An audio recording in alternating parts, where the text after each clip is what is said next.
मुझे आज भी वह दिन याद है जब मैं अपनी शादी के 3 साल बाद हिंदुस्तान वापस आया था। घर का हर शख्स एयरपोर्ट पर मौजूद था, जिसमें मेरी 2 साल की बेटी आलिया भी थी। मेरी आंखें दीपा को ढूंढ रही थी, लेकिन उसको वहां ना पाकर मैं थोड़ा बेचैन सा हो गया। घर वालों से मिलकर आलिया को गोद में लिया तो वह जोर जोर से रोने लगी। राजीव, लाओ इसे मुझे दे दो, दीदी की आवाज आई तो फौरन ही मैंने दीपा का पूछ लिया, दीदी दीपा क्यों नहीं आई मुझे लेने? और फिर इतनी छोटी सी बच्ची को भी भेज दिया।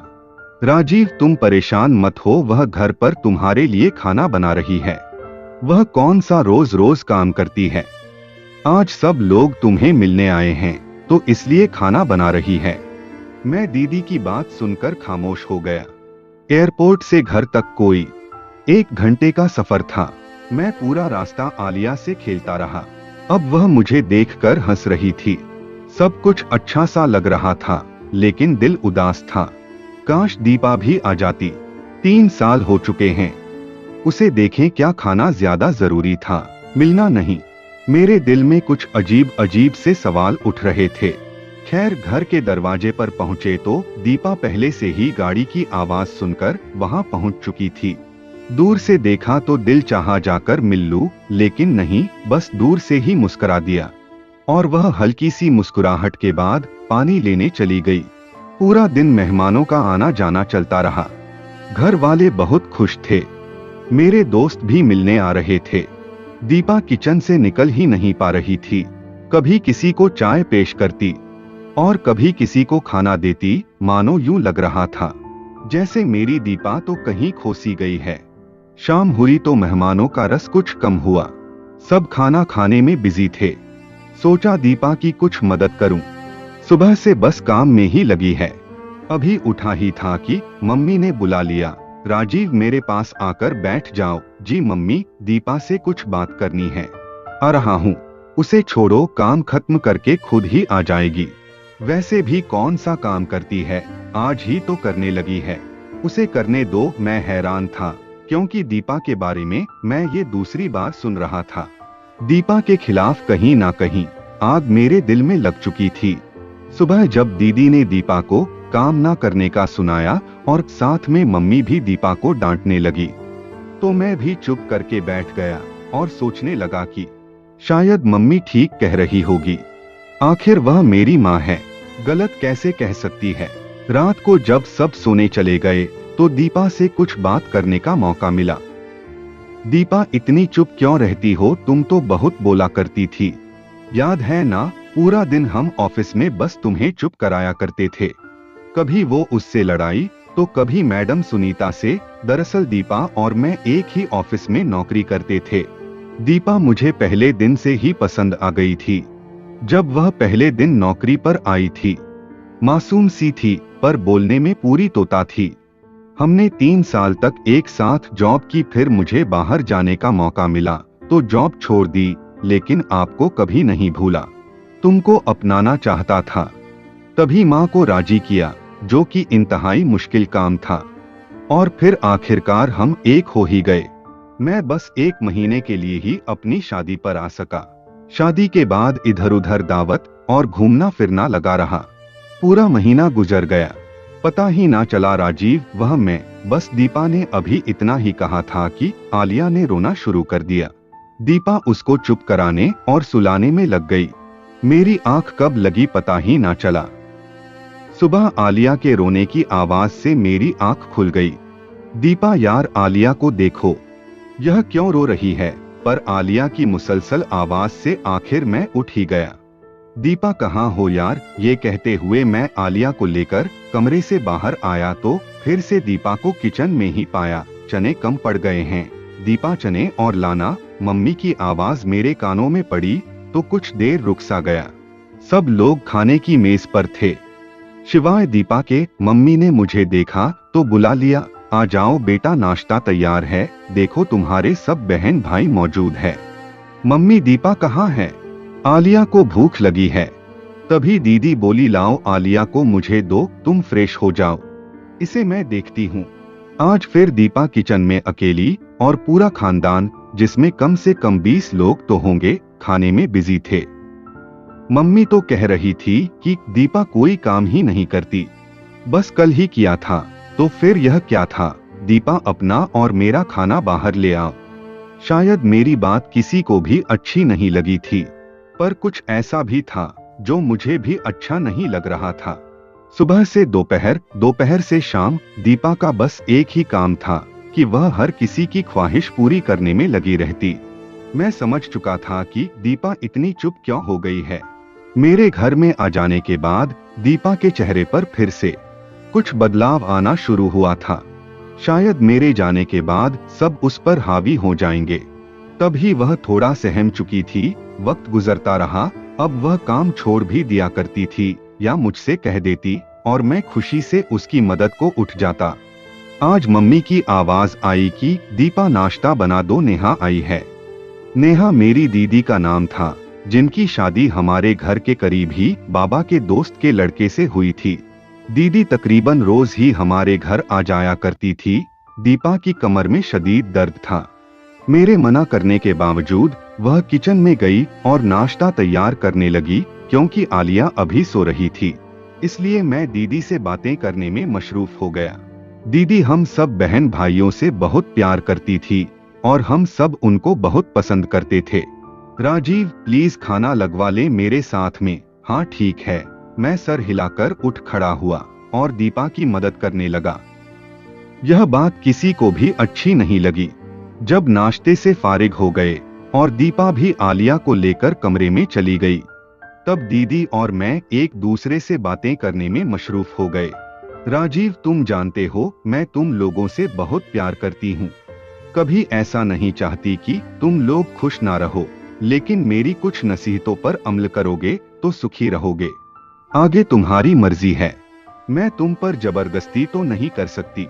जी दीदी आप बोले, आपको मालूम है कि हम सब बहन भाई आपकी और मम्मी की बात को जरूर अहमियत देते हैं।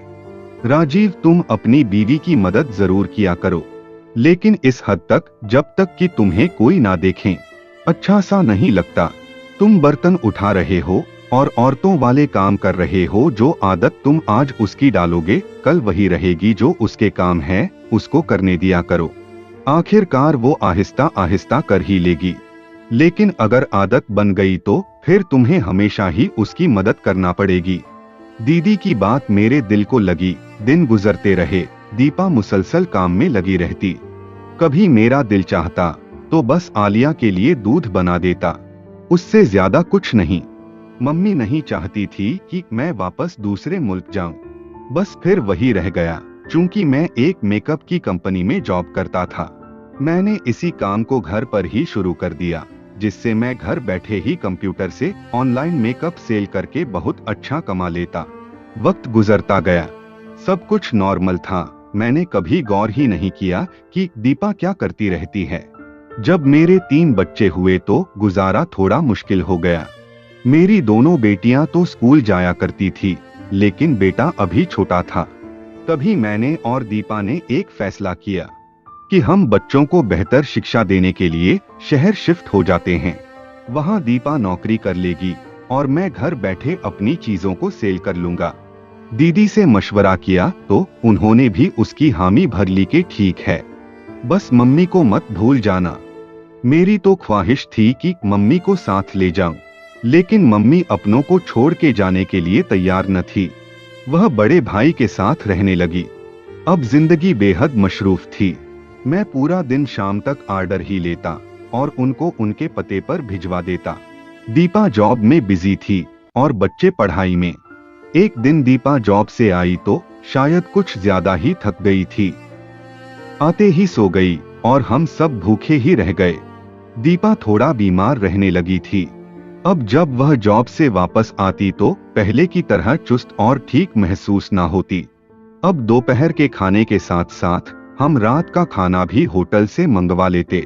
दीपा रोज कहती कि राजीव मुझे डॉक्टर के पास ले जाओ, और मैं रोज काम की वजह से ना जा पाता। सालों साल यूं ही गुजरते रहे, ना मुझे टाइम मिला, ना दीपा की बीमारी ठीक हुई, नहीं मालूम उसे क्या हुआ था। फिर एक दिन ऐसा आया जब मैं खूब बीमार हुआ। पेट के दर्द ने जैसे मेरी जान निकाल दी हो, सिवाय दीपा के मेरे पास कोई नहीं था। आखिर मेरे घर वाले भी तो है, उन्होंने मेरा ख्याल क्यों नहीं रखा। एक दफा फिर मुझे एहसास हुआ कि मैं दीपा के साथ बहुत गलत कर जाता हूँ, लेकिन यह एहसास शायद कुछ दिनों का होता था। फिर से वही जिंदगी जिसमें मेरी ख्वाहिश होती कि दीपा जॉब से वापस आकर खाना बनाए और पूरे घर को संभाले, और जब बात मेरी मदद की आती तो मैं अपनी थकान को आगे ले आता और दीदी की कही वह बात के पत्नी की ज्यादा मदद ना करना, वरना सारी जिंदगी ही करना पड़ेगी, मेरे दिमाग में मौजूद थी। दीपा और मैंने लड़ना शुरू कर दिया। कभी वो टाइम ना देने पर मुझसे लड़ती, और कभी मैं खाना ना बनाने पर, और कभी तेरे घर वाले और कभी मेरे घर वाले, बस यूं ही तू मैं करके वक्त गुजरने लगा। कभी मान जाते, कभी लड़ने लगते। आज मैं बहुत उदास हूँ। दीपा हॉस्पिटल में है, उसको ड्रिप लगी है, और मैं खुद को काफी तन्हा महसूस कर रहा हूँ। बस मैं और मेरे बच्चे, और कोई नहीं है। मेरे घर वाले दीपा से हाल चाल पूछ कर जा चुके हैं, सिवाय दीपा की मम्मी के और कोई नहीं जो इस वक्त इसके लिए बेचैन हो। मुझे आज वह दिन याद आते हैं कि क्यों हम लड़ते थे, अपना वक्त जाया करते थे। क्यों मेरी दीदी ने मुझे यह नहीं कहा कि राजीव अपनी पत्नी की मदद किया करो। क्यों मैं दीपा को हर दफा गलत कह देता था, और बस मुझे यही लगता था कि ये बस काम से भागने के चक्कर में रहती है। क्यों हर दफा मैं अपने घर वालों की बात को सही समझता था। मैंने और मेरे घर वालों ने दीपा को बदल डाला था। वह दीपा जो जिंदगी जिया करती थी, मैंने उसकी खुशियां अपने तानों से खत्म कर डाली थी। मैं उसका ख्याल तो बहुत अच्छे से रखता था, लेकिन सिर्फ पैसों की हद तक। दीपा तुम वापस आ जा, मैं तुम्हारे बिना नहीं जी सकता। तुम मेरी जिंदगी की साथी हो, मुझे तुम्हारे साथ की आदत है। बस ठीक हो जाओ यार। मुझे आज समझ आया कि वह तो खाना भी नहीं बनाती थी, फिर भी क्यों थक जाया करती थी। सिर्फ खाना बनाना घर के कामों में शामिल नहीं होता, और भी बहुत कुछ होता है। आजकल मैं भी खाना बाहर से मंगवाता हूँ, और फिर भी बहुत थक जाता हूँ। पूरा दिन मैं 5 मिनट का आराम नहीं कर सकता। दीपा तुम सच कहती थी कि राजीव दुनिया की नजरों में सिर्फ मर्द ही क्यों थकते हैं। आखिर औरत क्यों नहीं थक सकती। उसको इजाजत क्यों नहीं होती कि वह अपनी थकान को बयान कर सके। मैं अपने भाइयों से यह जरूर कहना चाहूंगा कि जो गलती मैंने की है, आप लोग कभी मत करना। अपनी पत्नियों के लिए टाइम निकालो, उनके भी नखरे उठाओ, क्योंकि ये सबको पसंद करती है। और अगर तुम चाहते हो कि तुम्हारी पत्नी जवान और हंसी रहे, तो उसकी तारीफ किया करो। जो मर्द ज्यादा गुस्सा करते हैं, उनकी पत्नियां जल्द बीमार और बूढ़ी होना शुरू हो जाती है। और एक बहुत अहम बात, हमारे घर वाले जितना हमसे प्यार करते हैं, उतना हमारी पत्नी से नहीं कर सकते। लिहाजा पत्नी आपकी है, ना कि मोहल्ले वालों की, और उसने आपके घर को संभालना होता है। लिहाजा उसको और भी ज्यादा मजबूत बनाने के लिए आपके प्यार और मदद की जरूरत पड़ती है। अपनी बीवियों की उनके काम में मदद किया करो, ताकि अगर वह थके भी तो आपका साथ उसका सहारा बन जाए, और आपका घर हमेशा स्वर्ग बना रहे। धन्यवाद।